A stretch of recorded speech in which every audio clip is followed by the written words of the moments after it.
আমার আগের ভিডিওটাতে তোমরা অনেক বেশি ভালোবাসা দিয়েছো, তাই আমি ভাবলাম এরকম আরেকটি ভিডিও তোমাদের সাথে শেয়ার করি। তো চলো শুরু করা যাক। আসসালামু আলাইকুম এভরিওয়ান। মিস্টার ডিআইওয়াই নিয়ে আরো একটি ব্লগ। তো সেদিন গিয়েছিলাম আমি এইটারই নতুন একটা আউটলেটে। এর আগে আমি যে আউটলেটটায় গিয়েছিলাম সেটা ছিল যমুনা ফিউচার পার্কে। আর এই আউটলেটটা কোথায় তোমরা গেস করো তো।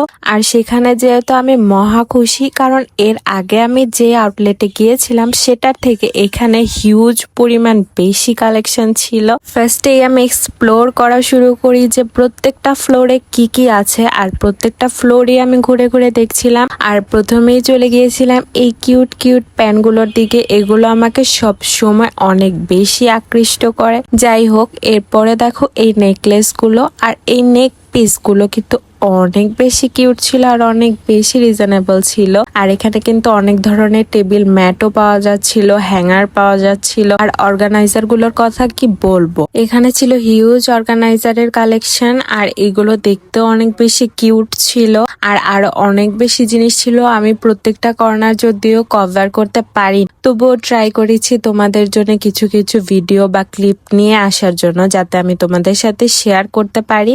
আর সেদিন আমি কিন্তু হুট করেই গিয়েছিলাম, কি কিনবো না কিনবো কোনো কিছুই প্ল্যান করে যাইনি। আর সেদিন আমি তেমন কোনো কিছু কিনিও নি। আর এই আউটলেটটাতে অনেক বেশি ভিড় ছিল আর আমি তেমন ভাবে ভিডিও করতে পারছিলাম না। আর তবু আমি তোমাদেরকে প্রাইস গুলো দেখানোর চেষ্টা করছিলাম। তোমরা যদি ভিডিওটা পজ করে দেখো তাহলে আমি আশা করি যে তোমরা ভিডিওর প্রাইস গুলো দেখে জেনেই যাবে। দেন আমি চলে যাই সেকেন্ড ফ্লোরে। আর এই আউটলেটটা কিন্তু প্রত্যেকটা ফ্লোরে ফ্লোরে খুব সুন্দরভাবে ডেকোর করা ছিল। আর প্রত্যেকটা জিনিস অনেক সুন্দরভাবে অর্গানাইজ করা ছিল।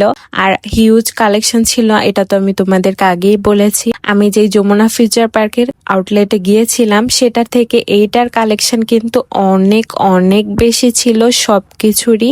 আর আমি প্রত্যেকটা ফ্লোরেই যাচ্ছিলাম, যদিও প্রত্যেকটা ফ্লোরের কর্নারে কর্নারে আমার যাওয়া হয়নি। সেদিন আমি একটু তাড়াহুড়ার মধ্যে ছিলাম, তবুও যতটুকু পেরেছি আমি ক্লিপ নিয়েছি আর দেখানোর চেষ্টাও করেছি। আর এই দেখো, এখানে এত বেশি সফট টয়ের কালেকশন ছিল। আর এই হেয়ার ক্লিপ গুলো, এখানে হিউজ কালেকশন ছিল হেয়ার ক্লিপ।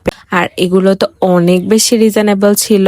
আমরা তো সবাই জানি মিস্টার ডিআইওয়াই অনেক বেশি রিজনেবল। আর এখানে কিছু কিছু প্রোডাক্ট কিন্তু অন্যান্য জায়গা থেকে সেম কোয়ালিটির হলেও অন্যান্য জায়গা থেকে অনেক বেশি কম টাকায় পাওয়া যায়। আর এখানে অনেক কালেকশন ছিল স্টেশনারি আইটেমের, আর হোম ডেকোরের আইটেমও ছিল অনেক বেশি। অনেকগুলো ফ্লাওয়ার আইটেম ছিল, এই ফ্লাওয়ার স্টিক গুলো অনেক বেশি রিয়েল লাগছিল।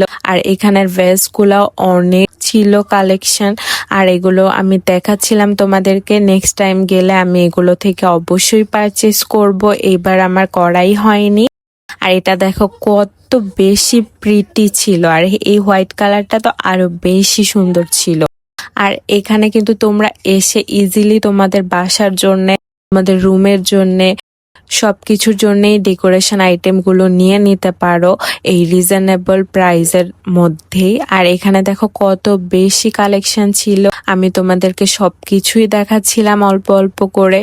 এখানের প্রাইস গুলো কিন্তু আমি তোমাদেরকে বলতেছি না, কারণ আমার পেজে কিন্তু এর আগেও 2টা ডিআইওয়াই এর ব্লগ দেওয়া আছে আর একদম ডিটেলস ব্লগ দেওয়া আছে। ওখানে কিন্তু প্রাইস গুলো মেনশন করা আছে। ওইটার মতো এটারও সেম প্রাইসই, তাই আমি তোমাদেরকে বলিনি। এরপর আমি অল্প কিছু প্রোডাক্ট পারচেস করি আর সেগুলোকে আমি পে করি। পে করে সেখান থেকে আমি চলে আসি।